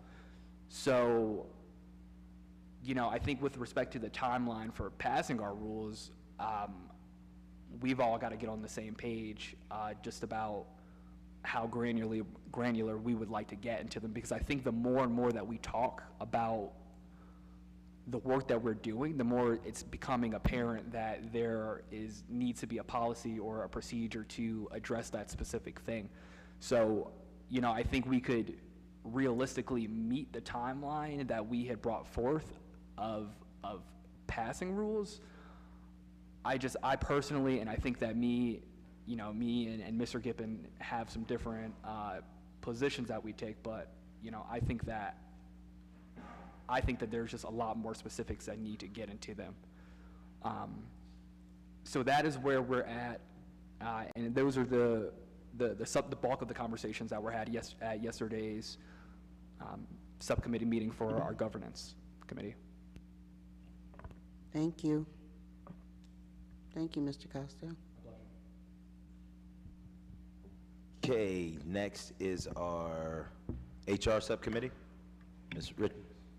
I learned a very valuable lesson this week. You can book this room on a weeknight, but unless it's a Monday or Wednesday, the building's locked. So we summarily dismissed our meeting before it even got started, and I will seek a different location for next Tuesday night at 6. We do have 3, possibly 4 interviews scheduled for the administrative assistant. It's 4 now? Okay, starting tomorrow, and then another one next Wednesday night. The HR committee's been notified. Everyone can attend if they want to. If they can't, Mr. Young and I will both be there as part of that.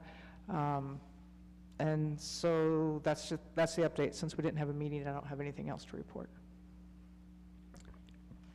Hey, I know for sure I can come next Wednesday because that's enough notice for me, but I don't know if I can come tomorrow to the interviews. It's kind of a late notice for us, I think. But I have appointments at my house, contractors, so.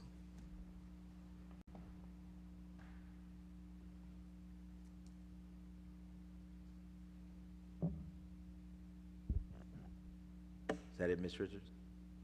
Any comments from Ms. Richards? Anybody? Thank you so much for your report out. Now we're going with the Community Engagement Subcommittee. Ms. Lewis. So we didn't meet today because we are afforded the opportunity to engage, and that engagement took place with the protest earlier today. But I wanted to share a few things that we have on the calendar going forward. So on Saturday, we're going to have an opportunity to interface at the Black Excellence Art Festival. That's going to be this Saturday, May 27th, from 12 to 8, so we'll be able to stop through there. And then June 1st, of course, I shared with you that our own chair is going to be leading a conversation with the play entitled In Cop Negro Aftermath with Dominique Dunson, and he just coughed, and so let me say that again. Our own chair will be leading the conversation for the play In Praise the Cop Lord. Negro. I beg your pardon, sir, I'm speaking. Yes, because this, one more time.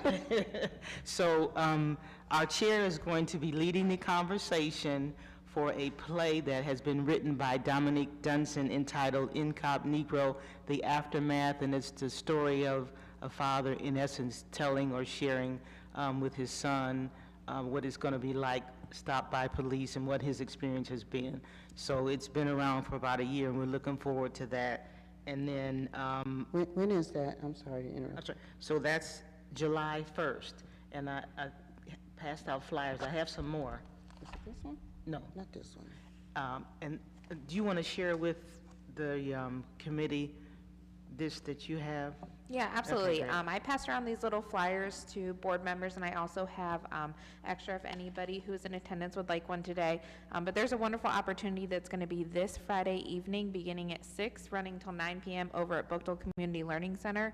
It is titled Your Voice Matters, Safe Spaces and Healing Conversations.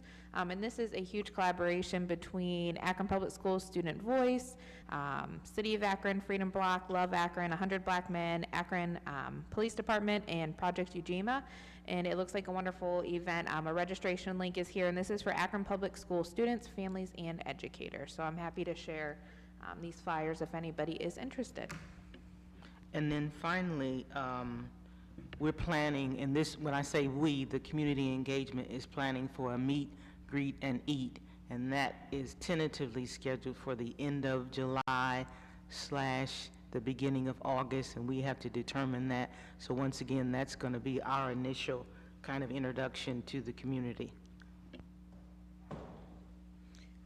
Was that the flyer that you passed out last week, the play? I think I passed mine on, and I didn't know that we were supposed to keep them. Okay. You have any extra ones? Okay. Thank you all for the work that you're doing. I think for the reasons of what we saw earlier today in the march, that it's so important that we're out in the community and not only, and this is something I'm realizing too, but not only inviting the community in here, but also meeting the community Going where out they're there. at, to quote our chair. So Absolutely. thank you all for the work that you're doing. Thank you, thank you, thank you. You're welcome. And then later on down the line, we're going to be going, as you say, to impacted communities and being able to share with them. Ideally, we talked about that two-sided card, and so our information on one side and then the information as to how to form or register a complaint, those 4 options. So we want to make sure that the public is educated with that and comfortable with it. And so I think that's a comfortable way to do. Anything else for Ms. Lewis before we move forward? Thank you so much, Ms. Lewis, for all your work and you and of your committee. I definitely planting some good seeds here, so thank you. Next, we're going to go with our budget and finance, Mr. Costa. Okay, so I'm going to report back out again. As I mentioned earlier, we met yesterday at Maple Valley Library at 5 o'clock. We'll be meeting there again. We'll be meeting next Tuesday at 5 o'clock. We're shooting for North Hill Library, but we'll send out the notice once we've got space reserved. There were 2 points of discussion really for the Budget and Finance Committee yesterday. We approved the functions of the Budget and Finance Subcommittee subject to a couple of changes. So I was not able to get those changes turned around between last night and today, but I will get that out to you all later this week for us to approve them formally next week. The second piece, though, which I think was pretty productive conversation, we jumped into the topic of authorizations. Specifically authorizations that need to happen within Workday as it relates to various expenses or approval of expenditures that will come out to the budget. And so we went through a series of line items, and this discussion was also informed based off a conversation that I had with our HR subcommittee chair, and really thinking through what are all the different opportunities or the different points of, I guess, occasion to where, you know, budget items expenses either need to be spent or there needs to be some type of budgetary support of an activity that's going on.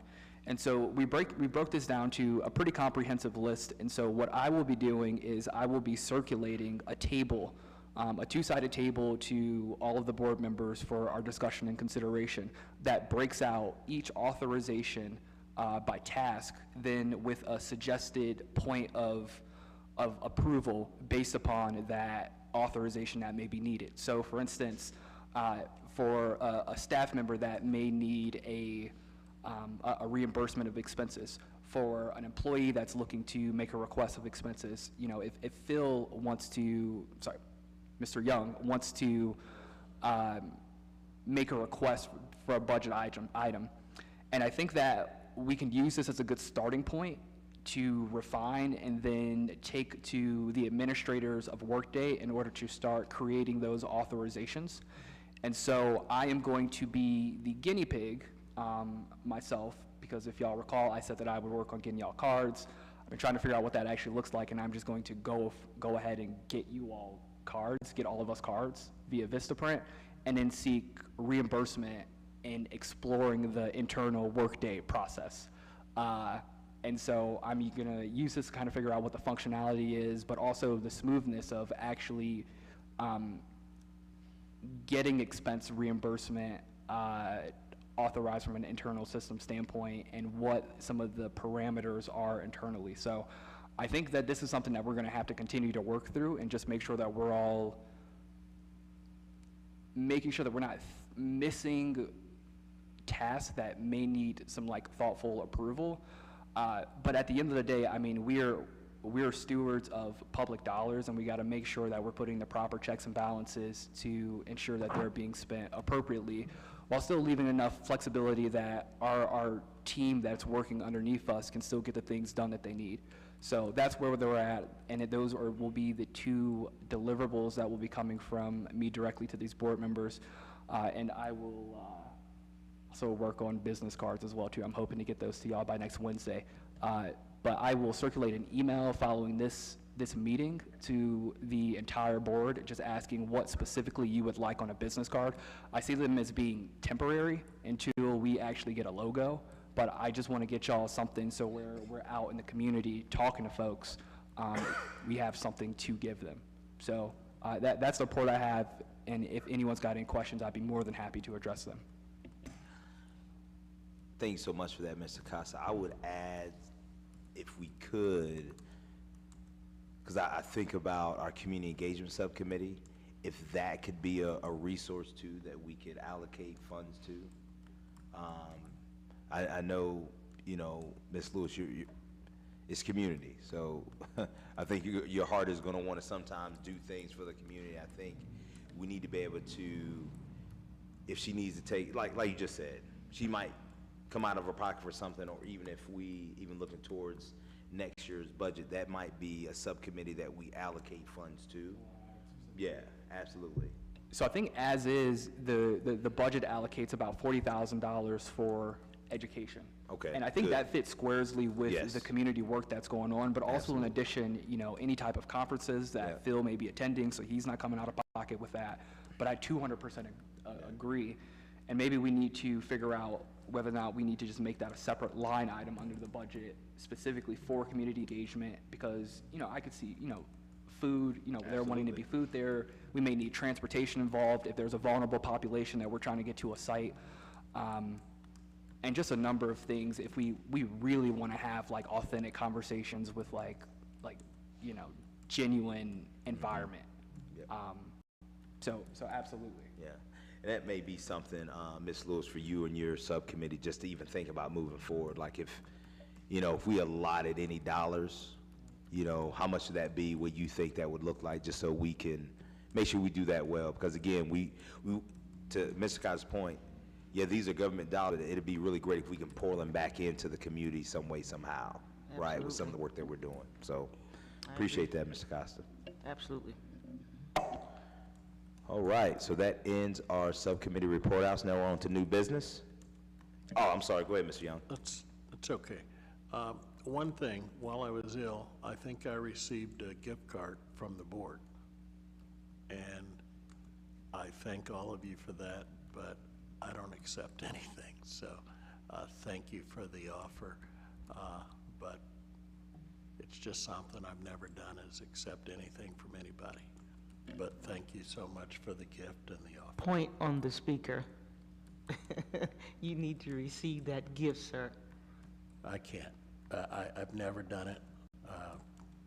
It's been over 40 years. Today is a new day. We were never allowed to receive gratuities or anything, and I've just kept that up all these years. Not even from your own colleagues? We're all colleagues now. I understand, but I just, you know, thank you so much, but You gonna maybe check with the law department first? What I'm hearing Phil say is what I really want is some help, y'all. that's it. You gotta check with the law department first. All right, well, thank you. Any new business, anybody?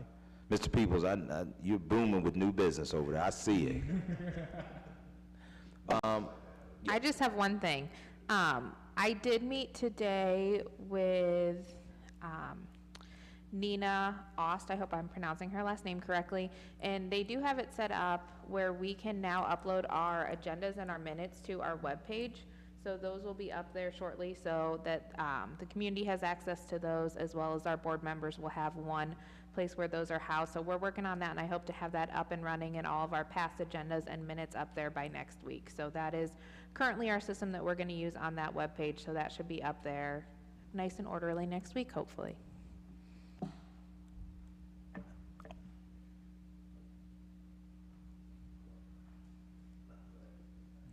Okay, just very briefly, I wanted to give you guys a follow-up. I know a couple of weeks back, I reported out that there was some interest in the social justice law course that would be presented this fall over at the University of Akron, and getting some assistance with law students doing research projects.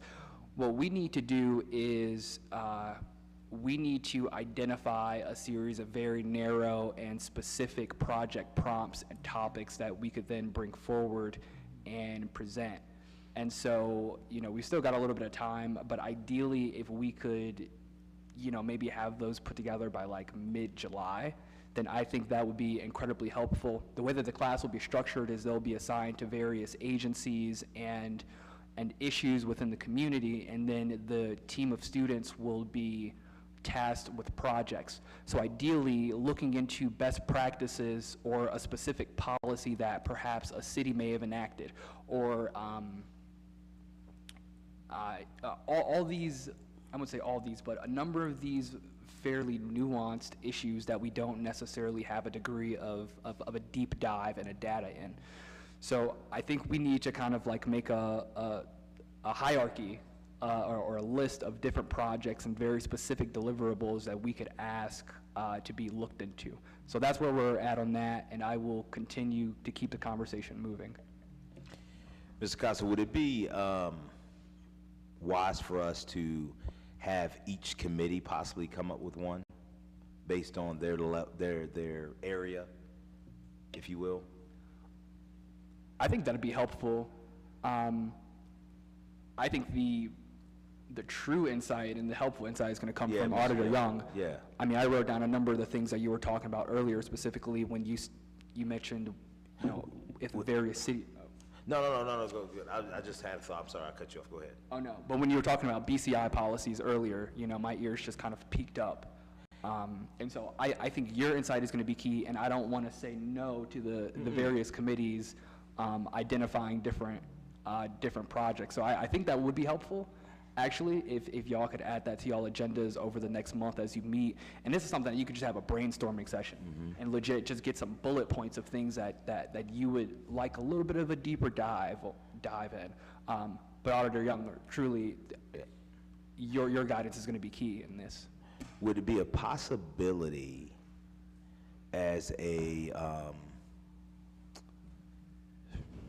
community engagement, can we, between you, Ms. Lewis and her crew, is there a possibility that Mr. Young could have audience with these students? Is that, I'm just asking. I think realistically what the process looks like is us meeting with Professor Lee Okay. to have a conversation, and then us putting together a refined pitch. And then from there, allowing him to kind of work with the students and the students to Gotcha. kind of pick the Okay. projects that they want to work on a little bit. I think that's kind of more so what was being envisioned. All right. Cool. No problem. Understand. Mr. Costa, I received, you just mentioned Professor Lee. He reached out to the law department. You know about that, about when our meetings are. Are you still in touch with him? Yes, I was going to say, we were emailing back and forth yesterday. Okay, maybe you can give him all our meeting dates. It was something about, he wanted to know when our meeting dates were. Oh, Are you going to talk about the retreat? yeah. So, just a new business. Two of our board members made a really great suggestion, Ms. Anaskevich and also Ms. Lewis, about us taking a retreat as a board, as a way for us to get to know one another. And I think it's a really great idea. So we need to look at possibly a Saturday. I don't want to call it a half a day, but maybe a 4 to 6 hour part of the day to where we can get away and just do some activity, just do some getting to know each other as humans. I think that's going to be important, and I'm really glad that they both really push this, because at the end of the day, the work that we're doing is really going to come down relationally to how we can connect with each other and talk to one another and kind of get to know each other. And so I think that's going to be beneficial to us. So if we can possibly look at all of our schedules throughout the course of possibly June and July, that we can see possibly a Saturday. And I know it's the weekend and it takes away. I do think this is going to be really important for us as a board, just as we move forward. And so we won't be talking any business, so we won't notice anything. The business that we'll discuss is just us as people, whether, married, single, parents, grandparents, what have you. And so I hope that's something that's okay with everybody for us to do, and I think it's important as we continue to do this work together. Do we want to look, go ahead. If anyone has any suggestions on what they'd like to do, just bring them up to everyone and we can all vote on it. I know that I don't know if anybody here is afraid of water, but, there's like these pontoon boats out in Norton, I think it is, that you can take like a couple hours. You have to schedule them, and, it's 9 of us, so, 4 can be in one boat, 5 can be in the other, and you bring your own food and snacks or whatever, and you just, drive around the lake out there. It's Portage Lakes, actually. It's out in Portage Lakes. So that's just one suggestion. It's going to be very hot in late June, early July. That might be something nice to do. But obviously, if anybody else has suggestions, I don't know if we have to get real formal. There are companies that specialize in creating retreats for employees and businesses, both public and private businesses. But I don't know if we need to go to that, to that extreme unless you guys want to, I was going to say that, do we want to entertain the idea of a facilitator coming in and just, I think that'd be a good idea. Yeah. I think y'all both saying the same thing. Because there are people who specialize. What I think, and Ms. Lewis can she might know more about this than I do, but what the facilitator is going to want to know is, what do you think your issues are, or what do you want to learn from one another? They're going to need some kind of outline on what we're looking for out of the retreat, should we go that route with having a facilitator, and then they'll go from there. They specialize in this. They're credentialed in doing these types of things. I was just going to say, I think this would be great for the Budget Committee to just kind of explore how we could get personnel to facilitate this and be able to use our budget to go towards this. So I thought it's a good opportunity for the Budget Committee to explore how to use funds. And one more thing, I do believe if we choose to go to a facilitator, that kind of lessens our workload, because they can figure out the venue. They'll give us some choices, venue choices, and they'll do all the work. We just have to show up, basically. If we go through a facilitator, we just have to show up and, of course, pay them. So, Ms. Thompson, is that something you can look into? Ms. Reed? Yes, ma'am. Ms. Reed? Ms. Reed, I'm sorry. I'm looking at you. I do want to say I had a huge chuckle. I had I think I got an email or something, and my husband's birthday is on the same day as Tristan Thompson. He's a basketball player. Let's stay on topic, please. I'm sorry. For me to look into facilitators, sure, I can look it up. I don't know much about it, but I can give it a shot. I can look into it, too, if someone else wants to. Mr. Peoples, what about you? You want to help? Look into it? Huh? So you want you and I to collaborate? Okay. All right, let's do that. Alrighty. I have one last and super quick point. Sorry. I just want to say thank you to Chief Henderson for showing up and taking part in these. He's a firefighter, and yet he's at our meeting, so thank you very much for your support. Thank you. Can I? Very quickly, at the march earlier, I know we talked about it happening, but there was a list of demands that the organizations that had the march actually brought forward. For the sake of time, I won't read those, and I left a note card in my car, but I'm going to send that out and circulate, because I think if nothing else, we all need to see those and recognize those. Thank you.